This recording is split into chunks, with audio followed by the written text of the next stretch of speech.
find your tenants or buyers while you stay at home. We'll even manage your property at your bidding.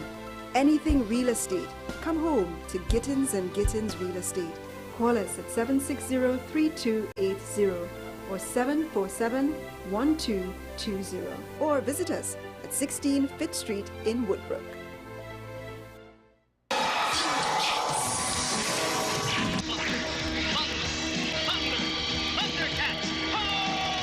Remember waking up early just to catch your favorite cartoons?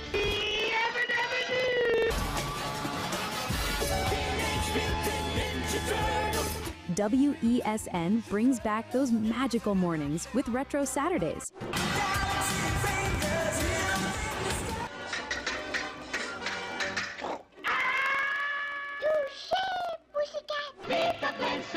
Thus, the Powerpuff Girls were born! Where the young at heart relive the fun. Join us every Saturday from 8 a.m. to 12 noon, only on WESN, the content capital.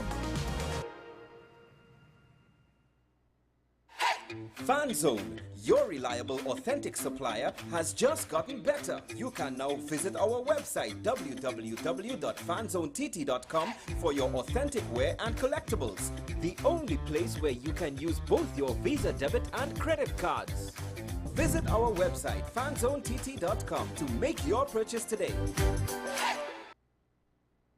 Are you driven, ambitious, and ready to earn? WESN, the content capital, is expanding, and we're looking for dynamic media sales executives to join our team. Sell powerful advertising solutions across television, digital, and social media platforms, and help brands tell their story.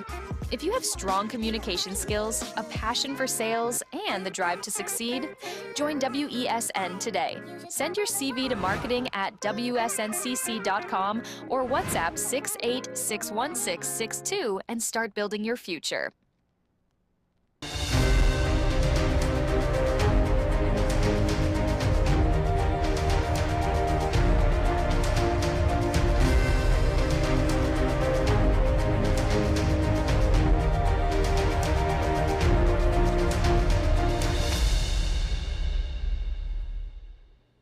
Good morning and welcome to AM Prime on WESN. I am Takia Thompson and today is our Motivational Monday show.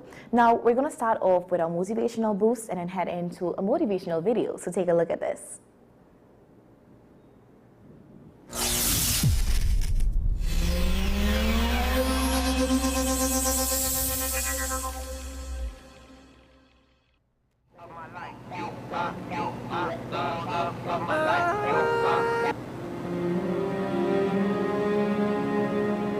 The reason why you're so frustrated and angry and bitter is because you're functioning on an old software internally. And life is demanding an upgrade. And you keep pushing off the alarm, saying, remind me tomorrow. It's time for the next version of yourself. Snap out of it. You're gonna have to sacrifice who you used to be. Sacrifice is what's gonna get you in the door. Sacrifice is what's gonna have you seated at the table. College is not high school, and the real world is not college. And so you can't keep showing up the old version of yourself. And so you gotta learn how to sacrifice your time. You gotta sacrifice. When you wanna sleep, you have to wake up. When you wanna watch that movie, you gotta read that book. If you want the future, you gotta sacrifice your time. Time, where we spend our time is what we value most.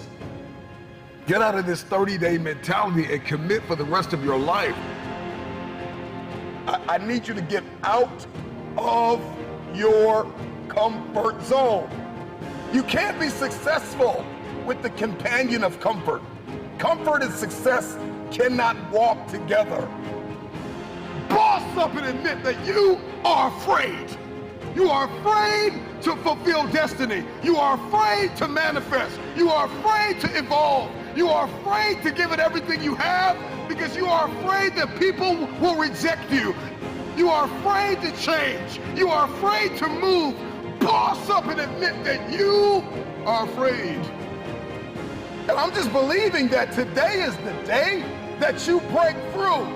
I need you to tell yourself, I am not afraid. I am not afraid of pursuing my objectives. I am not afraid of focusing. I am not afraid of sacrificing. I am not afraid of giving it everything I have. I don't care what anybody thinks. I don't care what I'll look like. I'll look crazy if I have to fulfill my destiny. This is my time. Late nights, early mornings, sometimes no friends, no family. I don't know what your sacrifice is. You just may have to give everything you have. But in the end, it'll be worth it.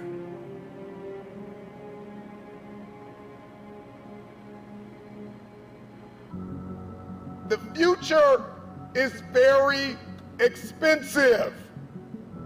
I don't know what it is that you want to do, but everybody's got something they want to do.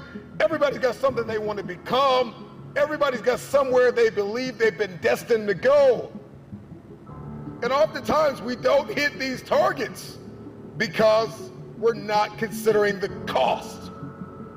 Then I just want to share with you things that you need to start sacrificing right now. Number one, your time. You got to get used to sacrificing your time. If you're going to achieve it, if you're going to become it, if you're going to go somewhere, then you're going to learn how to have to sacrifice your time. You can't have the future and you don't know how to wake up at 3 o'clock in the morning, 4 o'clock in the morning, 5 o'clock in the morning. You can't have the future. You will not be able to manifest if you're sleeping when the world sleeps. So you got to learn how to get up when everybody's sleeping.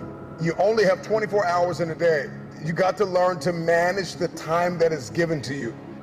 This means that you can't binge watch your favorite television show every day. This means that you can't be on social media every day. This means that you can't do whatever you want all day and think you're going to manifest and become this person and achieve this feat. It's not going to happen. Number two, you got to surrender comfort. I need you to get out of your comfort zone. If you're going to be successful, if you're going to achieve it, if you're going to become it, you've got to break out of your... What a way to start the morning. Now, Trinidad and Tobago could soon take a major step towards transforming how people and business make payments. Following discussions with India and adopting the Unified Payments Interface, or UPI, one of the world's largest real-time digital payment system. This is our What's Happening segment.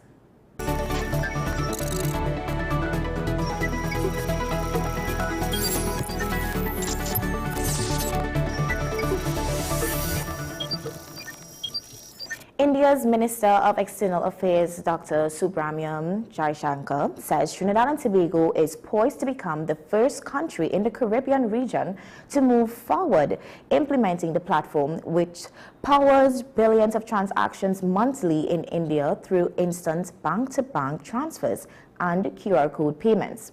But what could this mean for our consumers, businesses, financial institutes, and the wider economy? Digital consultant Nigel Toussaint joins us this morning to share on this conversation. Good morning. Good morning. How are you? I'm great, and you? I'm great to be here. Now, Nigel, for viewers hearing about the UPI for the first time, what exactly is this platform and how does it work? Okay, nice. The Unified Payment Interface, it is a platform that is that gives that digital payment to users. Yeah. It is broad. It can be used. It is not exactly like the online banking. Okay. It's much easier than that. It's almost as though you're sending a text. Oh. Right? If you see the chart there, you just initiate, the customer just initiate the payment. Right. They go to their bank. From there, it will go to the, well, as we're modeled after the one that will be based in India, yes, where they have a central control and national payment corporation, and that will be like the in-between for the banks. So it's sort of controlling everything right there between the banks, right, from one bank to the other person, the intended receiver, their bank, and from there the credit will go to their account, and there will be confirmation on both sides. Wow. You know, usually with online banking, you'll get you'll have an option to send a receipt to show the payment. Yeah. That will be automatic. And you will just be using either your phone number, a QR code, or a PIN. But most likely it will be, when implemented in Trinidad, it will be multi-factored, meaning it will be like a phone number and a PIN or a QR code. Okay, and I like how you said that it would be a bit faster than the online banking. Yes, it's as if sending a text. Now, what could be the biggest advantage of introducing UPI in Trinidad and Tobago? Of course, you have that convenience of just sending that across. It's safety as well, with respect to you wouldn't have to work with a whole lot of cash on you. Lines, those lines, all right? For some of us, this will be good. When your family asks you for money, you can't say you don't have no funds on you. You send that as well, all right? As I said, no long lines, long lines. I don't know what will happen with banking day, but you wouldn't need all that time again in the near future. Wow. And how could this change the everyday experience for consumers making purchase or even transferring money? I know you mentioned, you know, shorter lines or looking at the lines and how it is already in the economy. But how would you say on a day-to-day level would it actually change that experience for consumers? Yes, it will. Yes, it will. As I said, you don't have to work with much cash. Yeah. Especially, you know, there's some people that are sort of out of the system. They may not be using a bank account as much. They may have one, but they're not using it as much. Even those informal vendors, they will have access to an account that they can just share their take payment and all these things. Yeah. It will be safer for them as well. The doubles man is safer for him as well. He would not have that big amount of cash on him. Right. You know, so that safety is there. Wow. And now, what impact could UPI have on financial inclusion, especially for unbanked or underbanked citizens? For the banked and underbanked? Yeah. What inclusion? Yes. Well, as I said, people who maybe small vendors and stuff, they can benefit from that, where they may not have that big company banking account. Right. But they will be able to still have their banking. I don't know if you remember when they did the bill change. They changed the bill, the local bill. Yes. There were a lot of vendors had a lot of issues because they could not come for the amount of money that they had, and the banks, there were a big issue there with respect to the banks. Right. We found out that little vendor had how much hundreds of thousands at home. All right, so that will be eliminated, and also there'll be a register where the government will be able to, well, not government, but banking system will be able to regulate and understand more how much economy we actually do have, because there's almost like a hidden economy within Trinidad and Tobago. Wow. But with that, it will be a little more effective and efficient. I want to just go back to how much easier it will be for people. Sometimes you're in a vehicle, you're traveling, and you don't have you have a $100 bill, and you're putting that driver under pressure. You'll be able to make that payment even to the taxi driver with just your phone. Wow. And using the UPI system. Wow. It'll be that good. It does sound mind-opening, and it sounds more on the positive side of things, so that's really good. We know that Trinidad and Tobago still relies heavily on cash. It is a cash flow system that we're in. Do you think the population is ready for this kind of digital shift that would happen? There will be a lot of need for education. We see these things, culture comes into play, and trust. There will have to be a lot of workshops, educating people, maybe TV programs such as this, letting people be more relaxed with using the program. There are a lot of people who don't trust these online systems. To ease this trust, the government will have to invest a lot into cybersecurity, because, you know, there may be other issues. Street crime may decrease, but other types of crime can increase as well. Yeah. So a proper implementation, that cybersecurity coverage, it have to be robust. And once they educate the people, And we have to understand that the only thing constant is change. Yes. There was a time that people did transaction with salt. Wow. That's where we get the term, is he worth in salt? You know, it's worth in salt. Yes, and today we have the UPI system coming in Trinidad and Tobago. Yeah. Yes. And you mentioned the cybersecurity. So are there cybersecurity or privacy concerns that authorities and users should consider? Yes, very much so, very much so. As I said, you may get a decrease in street crime because people may realize, okay, people are not working with cash anymore. Right. However, it opens us to phishing attempts, people doing different types of fraud, also impersonating people, stealing people's identity and all these things. So there will be a need to educate people again with cybersecurity awareness, right, and also to implement more robust cybersecurity measures in the banking system and within the apps that people may be using. Yeah. And how do you think the local banks and financial institutes would be affected by the introduction of the UPI? Well, it will be a lot more efficient for them as well, because this system is not to exclude the banks or do away with the banks at all. Right. However, banks will have to adapt quickly and introduce the program as quick as possible, because if you're a bank and you did not adapt or take in this program, other banks will have that advantage over you. Yeah. So banks will have to get on board with this if they want to be competitive. Wow. But it will make their system a lot easier as well. And would you say the same as for the financial institutes, that would be, they have to do the same thing and get on board? Because remember, merchants will want to be on board with this. Yes. And if their bank is not on board, they will go to another bank. They would. So they will lose business. Now, would you say this could possibly reduce transaction fees or make payments faster compared to the current systems? Well, I'm not calling no names, but you know, recently there was an issue with financial fees that went up. This will be, remember, this will be government-led as well. Right. This will eliminate a lot of those financial fees. Yeah. It will eliminate a lot. So a lot of people, I'm sure, will want to be on board with this and get that UPI system on their phone. It will be an app, in a form of an app. In the form of an app, wow.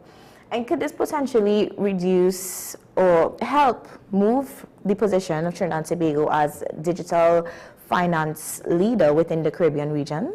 Well, actually, this has the potential of putting Trinidad and Tobago on the digital map. And we will have, we will be the first Caribbean country to adopt this system. Wow. So we will actually position ourselves to be on the front line, tip of the spear to speak, with respect to this digital payment and the total digital transformation. Wow. So I'm excited about it, and I hope that Trinidadians can understand, Trinbagonians, can understand where we are poised, the potential of this, and it's all about getting that education about it. Yes. Of course, the government will have to do their work with respect to building trust and implementing that robust cybersecurity system in place. Definitely. Now, what challenges or resistance could slow down this implementation? Well, of course, culture. We are a very cash flow country. We love our cash. We love to know, you know. You say a lot of people when they get rich, they show that they want to, you won't be able to hold that one so much again, unless if you want to hold your paper and stuff. But you know, it will lead us into that digital direction, right? All right, and give us that edge, convenience, no long lines. I'm sure people tired of those long lines, want to make a bill payment. You know, it will change the whole dynamics. But of course. Sometimes somebody is telling me if something like this happened, what if it can't go for a prolonged period of time? Right. All right. This is where utilities, public utilities, have backup systems that can last. Banks and all will have to have these backup systems. The internet providers as well, they will have to work on that as well. So even if current is gone wherever the person is, they'll still be able to access, because people have data. They'll still be able to access and make that purchase. Yes. And it sounds like a very fast pace in terms of being able to have all these adaptations. Again, do you think the population is ready to make these changes coming around this implementation? Of course, we were concerned about the culture, but if you realize the young people, they catch on to technology very quickly. Yes, they do. We just have to put in place for those who may be a little bit left out. Yeah. But there are ways to reach to them. We may have to go to maybe religious bodies and get them involved as well. You know, a lot of people will be there in the church, mosque or temple or whatever. Right. You know, and reach out to these people so they will not be left behind. Yes. But what I know about Trinbagonians, especially when you meet Trinbagonians in other countries, we can adapt real quick. We can adapt real quick. We can, we definitely can. And just to touch back on that edifying part of it, how do you recommend persons go about learning and being aware of what is to come and how to actually manage it properly? Because you said it will be coming in the form of an app. So what to look out for in terms of making sure you can secure your app on your own? What do you think should be implemented in that edify or educational part of it? You know, people learn in different ways. Some people love to read. Yeah. You know, you'll have little booklets around showing people how to get familiar with the apps. Right. Also the videos. People can go on YouTube and even programs such as this and learn more about it. The powers that be can implement little workshops in communities, just teaching those who may have those challenges. And little ads as well, you know, short films. You know, people attention span has shortened. Just to get them familiar with it. But I don't think it will be much of a problem. It's just the trust. I think building the trust is the important thing. Building that trust. And when people see how easy it is to implement, just send that money. When you know, before people would have mailed. At one time, people used to mail money. I don't know if you remember how back in those days. And then they tell, oh, mommy need money, and they say, okay, when I pass this weekend, mommy need money today. So it just just tell it to mommy, trust me, mommy will learn it real quick. You know, so it's all about convenience and including everyone in this project.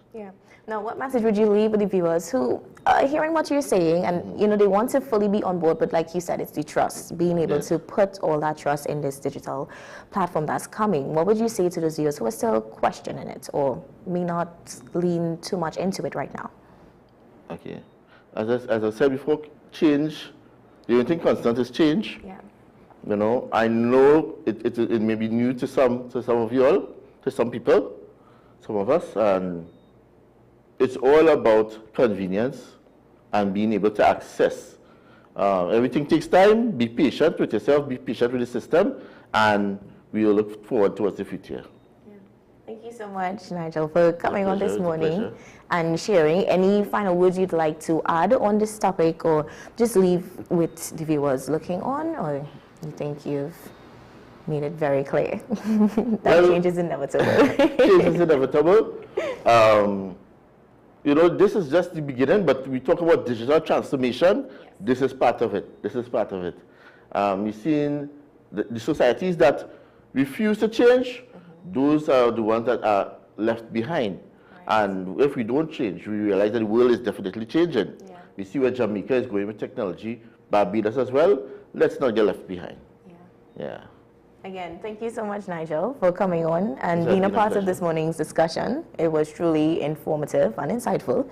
And I do hope that the viewers looking on can take away something from it and prepare themselves for what is to come and to really jump on. And like you said, Trinidadians or Trinbagonians, as a matter of fact, has a way of adapting quickly to things. So there should be no problem or no big challenge that we can't handle. Again, thank you, guys. We are about to take a short break, but when we come back, we have another engaging conversation, so stay with us.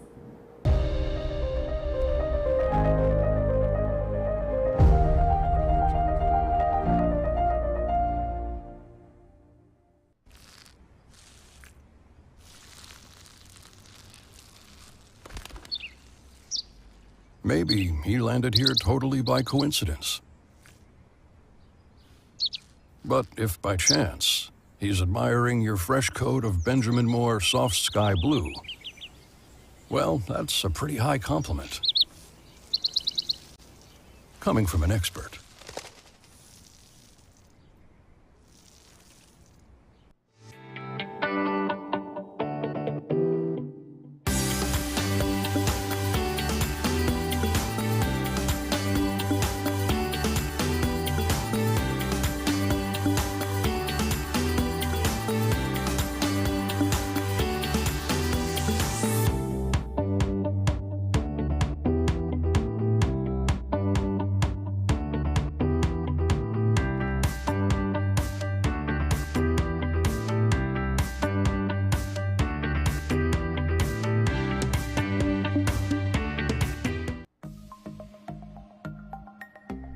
Knowing how to tell authentic is as easy as 1, 2, 3.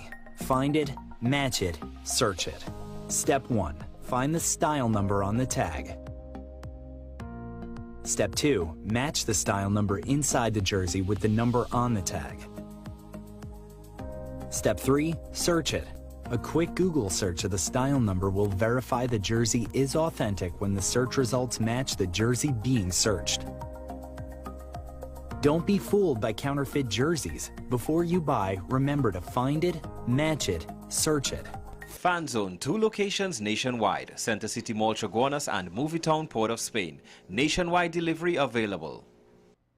Hi, I am Emiliana Beechan and I am a mental health and conflict resolution consultant. Welcome to Mind Matters, the show where we explore the intricate world of mental health and the art of conflict resolution. Join us as we hear from mental health professionals, conflict resolution experts, and everyday people who have transformed their lives through understanding and communication. Mind Matters, WESN Content Capital.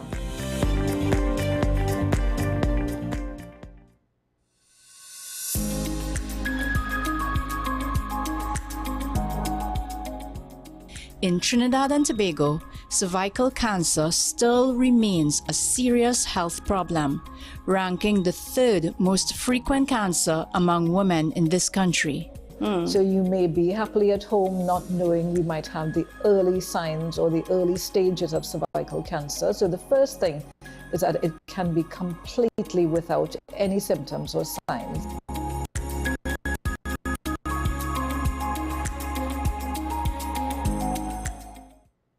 Are you driven, ambitious, and ready to earn? WESN, the content capital, is expanding, and we're looking for dynamic media sales executives to join our team. Sell powerful advertising solutions across television, digital, and social media platforms, and help brands tell their story. If you have strong communication skills, a passion for sales, and the drive to succeed, join WESN today. Send your CV to marketing@wsncc.com or WhatsApp 6861662 and start building your future. The home of Caribbean content is growing and we welcome you to be a part of the #1 platform for young personalities who are driven to make a positive impact in society. As we continue to reach every corner of Trinidad and Tobago through our daily broadcasts, our social media pages, or through our 75+ digital billboards across the nation, contact us to learn about our competitive rates via marketing@wesncc.com or call us at 628-5835. WESN Content Capital, television with a difference.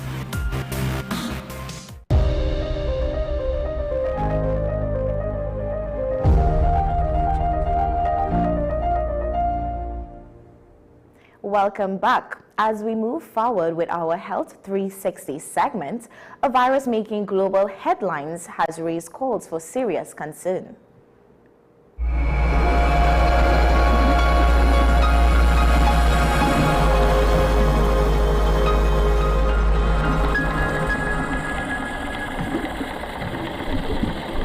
The World Health Organization is closely monitoring a hantavirus outbreak linked to the Andes strain of the virus, after confirming multiple cases and deaths. While officials say the overall public health risk remains low, concerns have been raised over the virus transmission, symptoms, and potential spread. But what exactly is this virus and how much of a threat is it to us? Medical doctor and former MP for Barataria Sanwan, Dr. Fuhad Khan, joins us this morning to share on this discussion. Good morning, Dr. Khan. Good morning. Now, could you just tell us what exactly is the hantavirus and how dangerous can it be? Okay, the hantavirus itself, right? It's like all viruses. It has a coat and it has some substances called messenger RNA in the virus itself. How dangerous is it? It depends on the strain of the virus. There's a strain called the Andes strain, ANDES, that comes out of Chile and Argentina. That is the one that's making the news these days. Yes. However, hantaviruses have been with us for a very long time. And there's about 10,000 to 100,000 infections per year. But it's not a deadly virus in that aspect of it. Okay. Because you have different types of the hantavirus. You have the hantavirus Andes strain. You have the other strain, which is a different name for the eastern strain. Now, they both give you different problems. The reason why this has gotten to the fear-mongering state of the world, 3 people have died so far, 5 have been infected, that makes it 8, on a cruise ship that's coming out of Argentina to the Canary Islands. Now, that is the Andes strain, which gives you something called the pulmonary, which is lungs, syndrome. So in that area, it has become a high mortality, which is 50%. But it's not going to come into the worldwide population just like that. Because you have, how does it spread? It spreads by rat feces, saliva, and, as I say, feces, saliva, and other things that, that when the droppings go onto the ground, let's suppose go on the ground, it gets dry. Then the breeze takes it up and sends it, and you breathe it in. That is how the Andes and the other hantaviruses come about. So what you're looking at, the chances of spread is very minimal. For a virus to be spread from human to human, you have to have prolonged contact, not a breath. So I think the fear and the sensationalism should be addressed. They did the same thing with COVID, and they're doing the same thing with hantavirus. And you mentioned the person-to-person part. So there are reports that mention of the limited person-to-person transmission with the Andes virus. So how concerned should the public be about that? Not concerned at all. Not concerned? No, because for you to be infected, somebody has to have the Andes virus. It has an incubation period between 1 to 4 to 8 weeks. And you have to have very close contact with this person. So basically what they're saying, if you don't want a hantavirus infection, when you go into areas such as hiking or in places that have rats or rodents, what you do, you try your best not to handle it. Wash your hands, as they say, and at the same time, if you're sweeping up an area that has dust, put on a mask. But the chances of that spreading to somebody, like say like hair, or like it's the same thing like COVID. You're not very susceptible, as it is.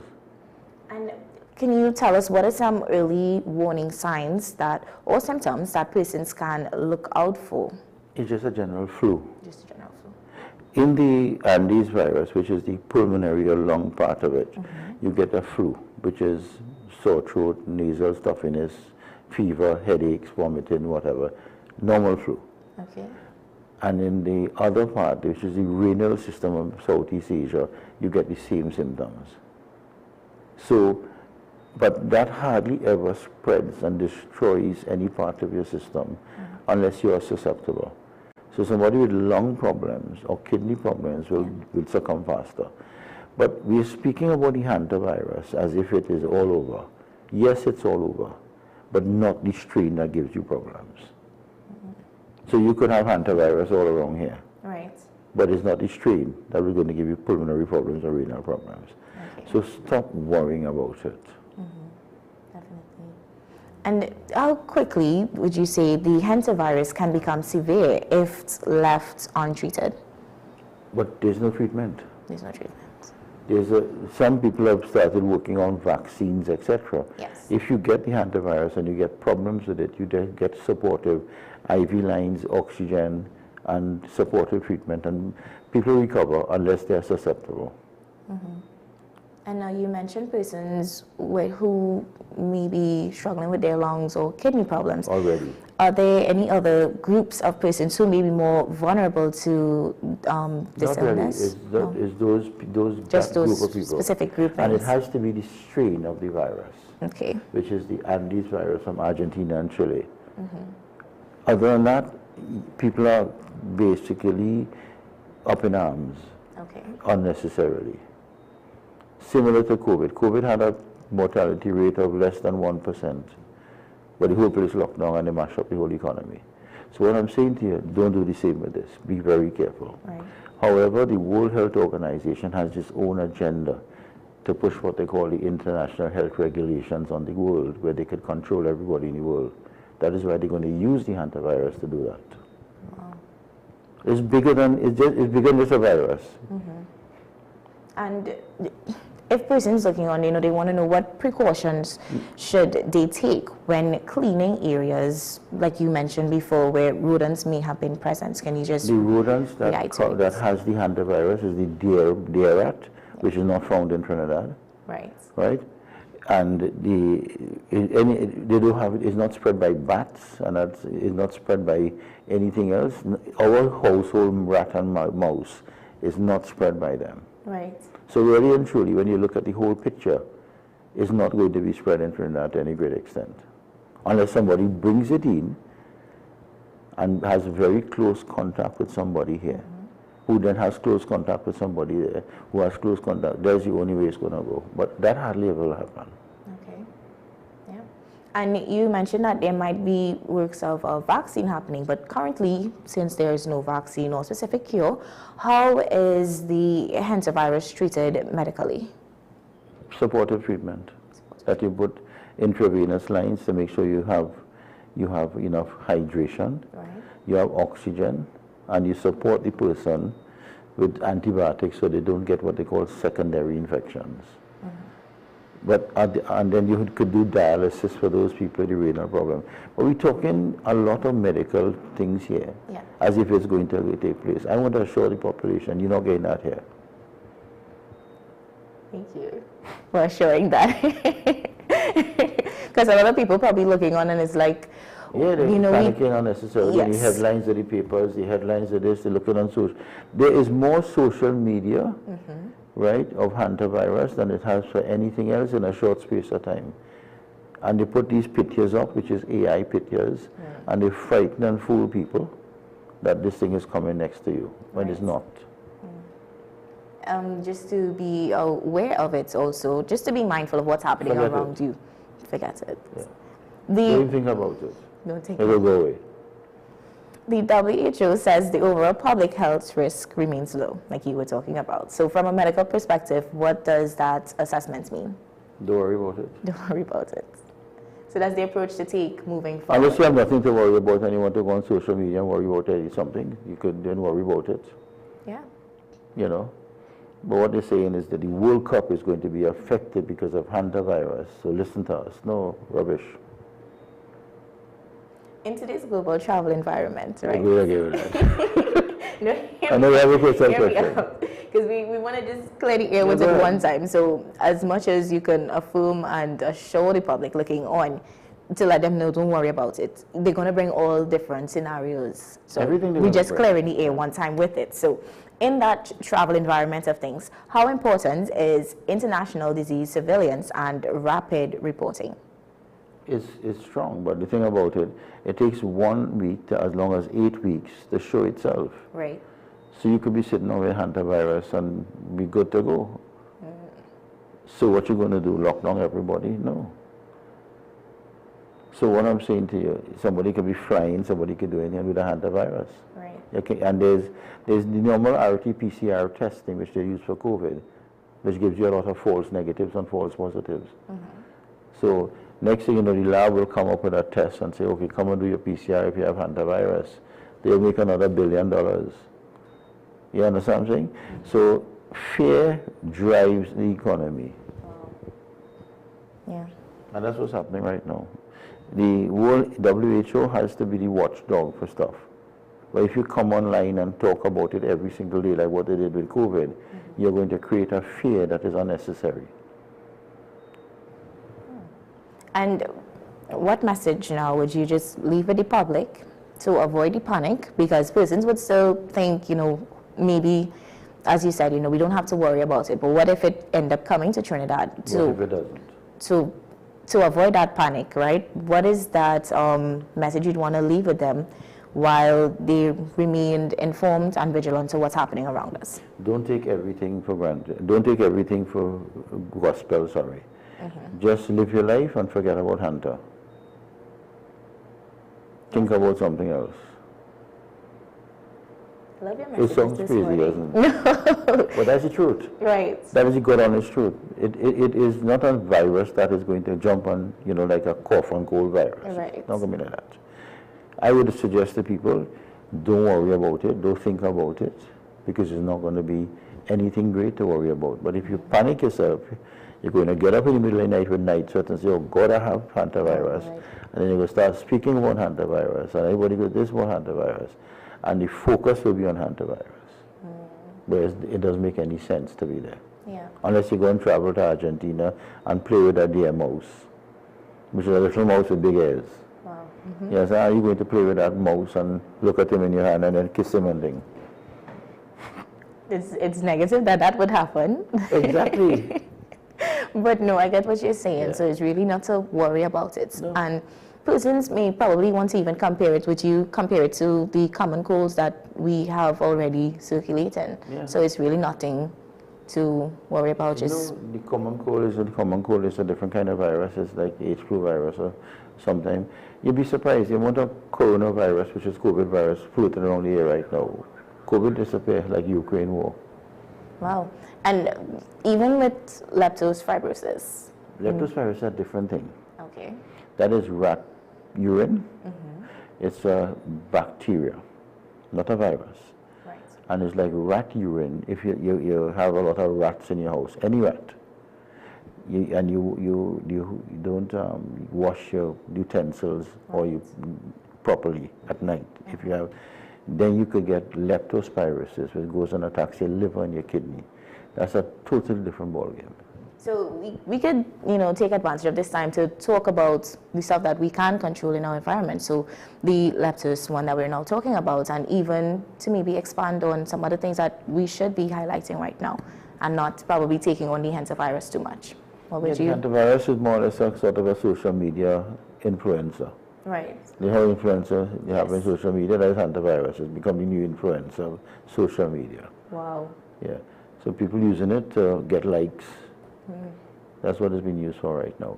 But leptospirosis is a real thing. So if you have rats in your house, make sure you wash utensils, steam it, put hot water on it so you kill the bacteria of the leptospira bacteria. And that is what you should be thinking about more so than Hanta. Any other pressing matters you think? Not really right now. You know, I want to assure the population. Go about your daily life and don't worry about Hunter. And it's not gonna affect you. Yeah. And you already message from Dr. Khan himself. You know, it's not going to affect you. And right now, you just treat it like a regular you know, disease that we have already. It's nothing too major that you'd be needing to go into panic and become frantic about. It's really just, go about your lives as normal. What you see, as he said, on the internet. Don't look at social media. Don't take it as gospel, Take off your social media. You'll live a great life. Wow. If you're a scroller, which are addictive scroller, which everybody in the country seems to be now, myself included, I've decided to take off my Facebook and take off my TikTok, and life has become very great. Yeah, once you get rid of those things, it doesn't. You're not controlled by it. So I would advise anybody, if you worry about hantavirus, delete your Facebook and delete your TikTok. You'll be a happy person. It's true. No, it is. Because everything there is junk. Yes. And they know exactly what gets you angry, gets you concerned, so they feed you it. They look at your eyes. Have you ever thought about something and you see come up on your social media? Think about that. So just delete it and live a good life. It doesn't give you anything anyway except nonsense and waste time. Go read a book. Read a book on finance and do a business. Trinidad will be happy to get that.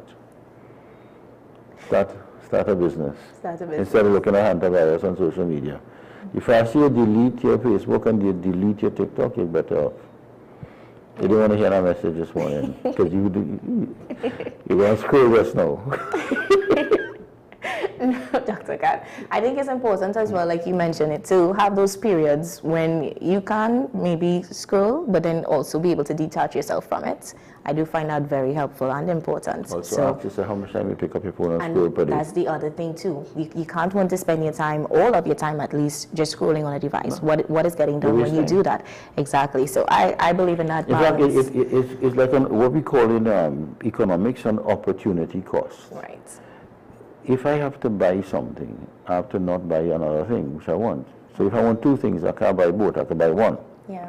Same thing, if you want to develop your life forward, right, and you're using social media, that is the opportunity cost of not allowing your life to go forward. Because you're not doing anything with it. Yeah. You're just wasting time looking at something hours on the day, and you sit there being totally controlled by the meeting. Whereas you're not putting any effort into thinking, if I could do a business, if I could read this, if I could do that, if I could go hiking, if I could do, you're sitting down there wasting time. Same thing is controlling with the hantavirus and these people. And you convince yourself, I am learning, but you're not. You're wasting time. So my message today, delete your Facebook, delete your TikTok, and hantavirus will go away. Thank you for that message, Dr. Khan. I mean, I'm sure it's not what the... It's true. It is. Once you have that shift of mindset to really understand where you're coming from with it, I do believe that it's a great message that you're leaving with the public.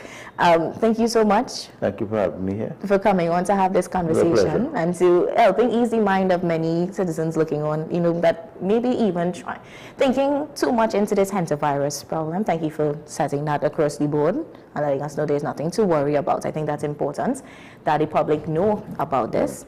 And we could, clear the air once and for all until anything else comes up with it. So we just, keep following the news as it go along. Guys, we are about to take another short break, and when we come back, we have another engaging conversation, so stay with us.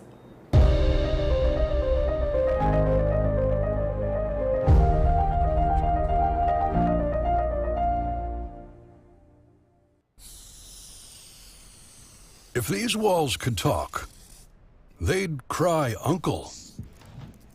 They didn't plan to become offices or yoga studios, but they've stood by us, even when we got a little stir-crazy. For that, they deserve some thanks. They deserve Benjamin Moore. Knowing how to tell authentic is as easy as 1, 2, 3. Find it, match it, search it. Step 1. Find the style number on the tag. Step 2. Match the style number inside the jersey with the number on the tag. Step 3. Search it. A quick Google search of the style number will verify the jersey is authentic when the search results match the jersey being searched. Don't be fooled by counterfeit jerseys. Before you buy, remember to find it, match it, search it. Fan Zone, 2 locations nationwide. Center City Mall, Chaguanas and Movietown, Port of Spain. Nationwide delivery available. Take some time for yourself or spend some time with the family at Sandy Point Village Hotel. Enjoy our various studio and suite apartments, self-contained with their own kitchenettes and Wi-Fi. We also have our famous 100-foot swimming pool and our beachfront restaurant, The Steak and Lobster Grill. And our location in Crown Point puts us near the center of activity from the nylon pool to the local nightlife. Call us and make your reservations at 639-8533, 389-2378 or email us at sandypointvillagehotel@gmail.com.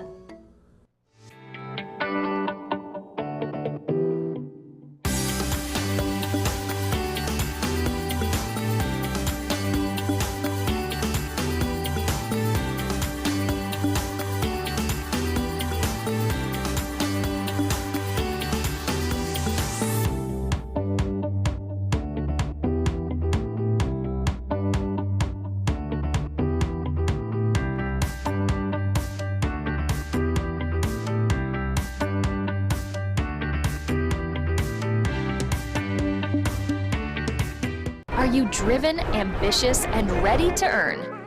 WESN, the content capital, is expanding, and we're looking for dynamic media sales executives to join our team.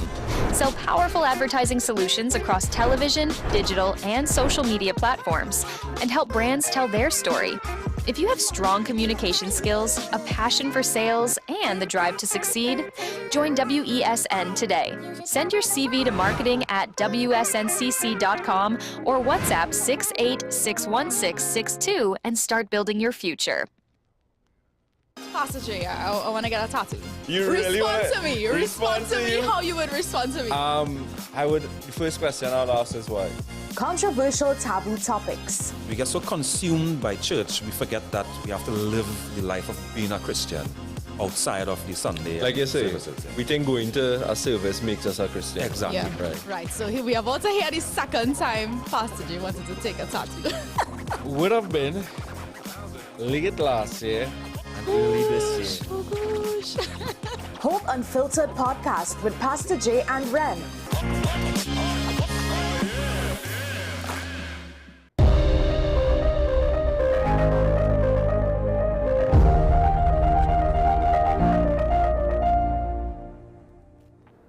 Welcome back. As more citizens rely on online banking, mobile apps, and digital transactions concerning to grow over phishing scams, fraudulent links, stolen bank information, and unauthorized transactions, we address more of this in our Financial Focus segment.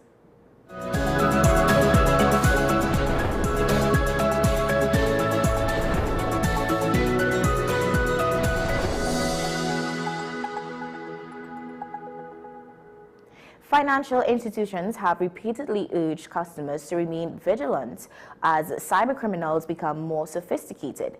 We speak with financial consultant Darren Jacobs about how people can better protect their accounts, identify scams, and safely navigate digital banking. Good morning, Mr. Jacobs. Good morning. How are you? I'm good. And you? I'm well. Now, for online banking, it has become a great deal or a part of everyday's life in Trinidad and Tobago. How would you assess the current level of cyber fraud risk facing customers? At this current point, the scammers and the persons who are involved in cybercrime has become very sophisticated as a result of the excessive use of social media. So a lot of times persons give their relevant information to different parties, and it's very easy to social engineer many different cyber crimes as it relates to phishing, smishing, all these different things. Yeah. And you mentioned a few, but what are some of the most common banking scams currently affecting people locally? Sometimes people will get a fraudulent message from the bank or from their bank is indicating that their account would have been compromised, or a person may have their email address and they may send a particular email saying that they need to reset a password, things to that extent. Or the bank is reaching out to them in doing a survey, something to that extent, and the persons will have to verify information. From the time a person enters that data, their own personal biodata, that's where the problem arises. Wow. And now you mentioned the text messages and even emails claiming to want this information from banks or whatnot. But what are the warning signs that persons can look out for in terms of this phishing scam? A lot of times, well, currently, banks have a good education program where it is they send out relevant information on social media platforms, and their official social media platforms indicating that they will not directly reach out to you in the event or any instance, right? So in most cases, a bank will never send you a text message for you to reset or do anything to that extent. Now, one thing people need to look out for as well is that sometimes these messages, they may look very good in terms of the spelling, the logo, all these things. Right. But when it comes to key details, you need to pay attention to that. So sometimes it could be in the website, sometimes it could be in the spelling, sometimes it could be a letter misspelled. Things that I said is a clear giveaway. And now we've seen cases where people unknowingly share OTPs or passwords. Why is this such a major security risk? Any password that is used to take care of sensitive information in the hands of someone who has malicious intent is a security risk. So this is something that I, as well as what I usually share with a lot of my clients, be very careful of where you log in. We have gotten a bit too comfortable in doing certain purchases on our cell phone versus purchases on the big laptop. So for me, when a purchase comes, when I have to make most purchases, I usually do it on the computer and I double check, triple check, just to make sure that everything is correct. Right, definitely. Now, how safe are mobile banking apps compared to using internet banking or on your computer? Again, it's dependent on you having the right link. So link as in the website link. So sometimes you need to be careful of which link you click on. So let's say you're going on WSN website. Right. And in the search, and then when you Google search, you may have a sponsored post. And that sponsored post may not necessarily be WSN. It may be another website. Right. And then also, you need to just, when you click on the website, confirm that the information is correct, confirm that you are on the right website, confirm that the website has the HTTPS protocols in place so that you'll know that this is a legitimate website, this is a secure website, and I'm not on a fake website that's pretending to be WSN. Right, yeah. Now, what are the most important security settings customers should activate on their own accounts today? Hard limits in terms of, so like let's say a credit card. So in terms of when it is you have a spending amount, all credit cards for the most part, you can set any limits, any purchase made over this limit is flagged or is not approved. So for example, let's say for most people, they would have for people who I talk to, they would have a limit of like about 500 US. Right. Or for whatever dollar amount, right? So if it is, your common purchases fall within that 500 US range, anything over that is problems. So you know that, hey, anything over this amount, this is a fraudulent claim. Now for some people, what they do is they would have set the limit to set a dollar amount, like $1. So you know any limit across that will be flagged until they specifically go in and increase the limit for that purchase, make the purchase, and then take back up the limit. So in that way now, even if it is a card that's compromised, you're not really losing any kind of money. Wow, yeah.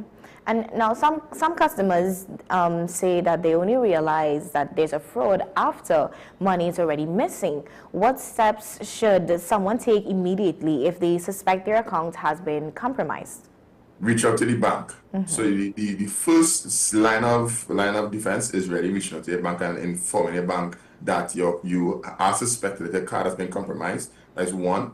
The second thing is that what I would usually do is have notifications for any transactions made on the bank account. So in my personal accounts, I have notifications for everything.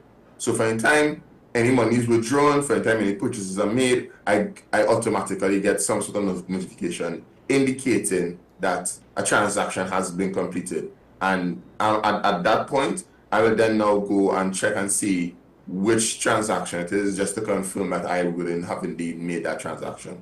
Yeah, definitely. Now, would you say local banks are doing enough to educate consumers or their customers about cybersecurity and fraud prevention? No, yes. After there has been a lot of claims or issues of people or customers having their cards or their bank accounts compromised. At a point, no. Prior, because I would say that a lot of persons would not have been all the way fully aware of what to look for and the current scams that are going on. Without calling any banks in particular, I would have had a client, her card would have been skimmed at a function that she went, and she swiped the card, and within, let's say, the weekend, she noticed a few emails coming in terms of card purchases, and she didn't really pay attention to it. And only after, like, let's say, on a Monday, she rechecked her account, and she realized that the card was skimmed about $100,000. Wow. So they said this is in Trinidad. So it's very important that you pay attention to your bank account, because the hardest thing to get back is actual money in the account. So whereas for me personally, I use my credit card for almost everything. I very rarely ever use my debit card, because it's much harder to get to file a fraudulent claim. It has to go through fraud squad, has to go through a lot of investigations to get back actual cash from your debit card or from your actual account, versus with a credit card. You usually have a window where you could contest a purchase, and the bank could either approve or deny it. Yeah. And I like your approach on how you're taking, so I hope viewers are really listening on how to better themselves. So with the rise of digital payments and online shopping as well, how important is financial literacy in protecting consumers? It is extremely important, because most people don't pay attention to the interest rates that are attached to credit card purchases, right? Especially if you make a purchase on a card and you don't pay attention to the fact that you don't pay attention to your due date when it is the credit card is due. So let's say some credit cards are due on the 15th. So if you don't pay attention to those dates and the interest starts to compile, then you put yourself in a position where you accrue a lot of high interest unnecessarily. That's one. The second thing is, a lot of people don't realize is that making purchases on a credit card is only something you should do when it is you actually have the money cash in hand to replace it. So I personally don't make any purchases on my credit card unless I have the physical cash to replace it immediately. So as soon as I make a purchase, I replace it, and then in that way, you can benefit from the points, you can benefit from the miles, whatever benefits your card has, but only make purchases with the money that you actually have. Yeah, definitely. That's a message right there. And pertaining to our older adults, and they are often targeted by scammers, what advice would you give to our senior citizens and less tech-savvy users?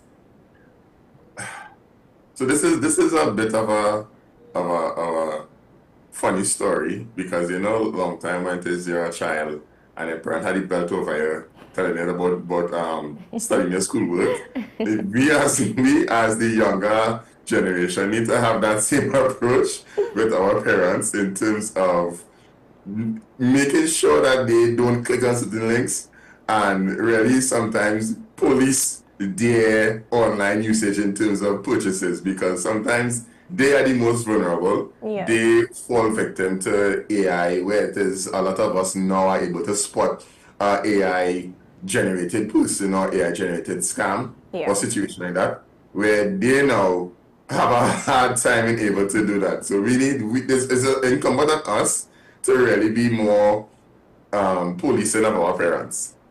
Yeah, definitely. And even with the young people who are now using online banking and digital wallets at earlier ages, how can they be more educated about it? So now, as it relates to overall financial literacy in terms of online purchases, the concepts and principles remain the same, right? Now it's just in our online platform. I've seen that some people don't realize that online digital wallets is real money and not just play money. So, or when it is you make purchases online with your credit card, you need to pay it back.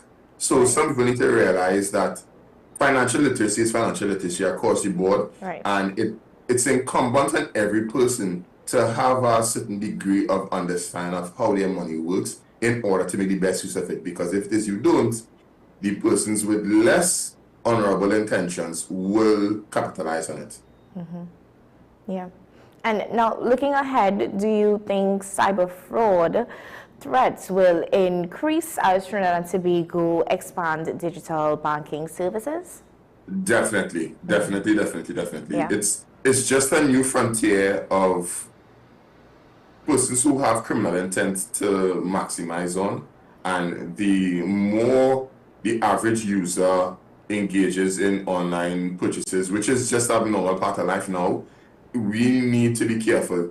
So in analog system, what I would say, how I operate in real life, I would say I don't go to ATMs that are not attached to a bank, just for the mere fact that that ATM has the possibility of being tampered with before the bank has an opportunity to pick it up, and only when persons make claims or make reports, that's when the bank realize. So for me, my personal belief is that it's easier for me to go into or find a ATM attached to an actual bank branch, because I know probably on a daily basis that branch or that ATM is checked or let's say troubleshooted or inspected on a regular basis, so that there's a smaller chance of there being any sort of tampering with that particular device. So it's the same way in terms of operating online. We need to be very careful of the websites that we input our credit card information to. Know that not every, if it is making purchases, make purchases from reputable sites, not sites that are recently created or not sites that are attached to,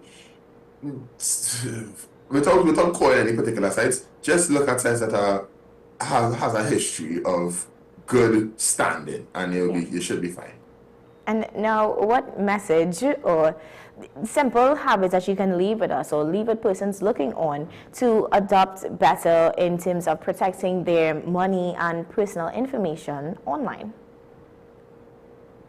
Having some things analog is better. So in terms of storing certain passwords, having it in an actual book at home, in your cupboard and TikTok, that might be safer than actually storing certain passwords on your phone, because if it is these things, you're compromised in a difficult position. Having redundancies, so you have backups of your information, backups of your Google or your email connections or email passwords, that kind of stuff, so that in the event that your phone or your computer gets compromised, you are not locked out of everything. So for example, if someone gets locked out of their iCloud account, they may be in a difficult position because everything is synced to iCloud. Whereas they have a redundancy on Google, they have a redundancy on Yahoo, So you're not in a position where you lose access to one device and then you are in a total disarray. So my closing point would be take care and be more concerned in terms of the different options or opportunities where you can be compromised and take safeguards against that. Yeah. No, thank you so much, Mr. Jacobs, for coming on this morning and having this conversation. I strongly believe conversations like this are very important to have, especially as we are looking to become more digitalized and moving towards that, having everything more online and feasible to have it at the tip of your fingertips, whether it's through a phone or a tablet or even a computer or laptop device. So it's really important that we stay in times of how to protect ourselves from these cybersecurity and fraudulence, different scamming and phishing stuff that can happen to anyone, not just to the elderly, even though they are more so the target ones because of, how they would approach things. But I do believe, it is important that we have conversations like this. So thank you so much for being a part of this conversation. As we wrap up today's show, we hope that everything that we discussed today would have impacted you in one way or the next. And of course, like I always say, stay informed, stay safe, stay positive. Up next, we do have Sean Michael Small at 8 with Talking Point, so you want to come back for that. And I'll see you again tomorrow morning. Goodbye.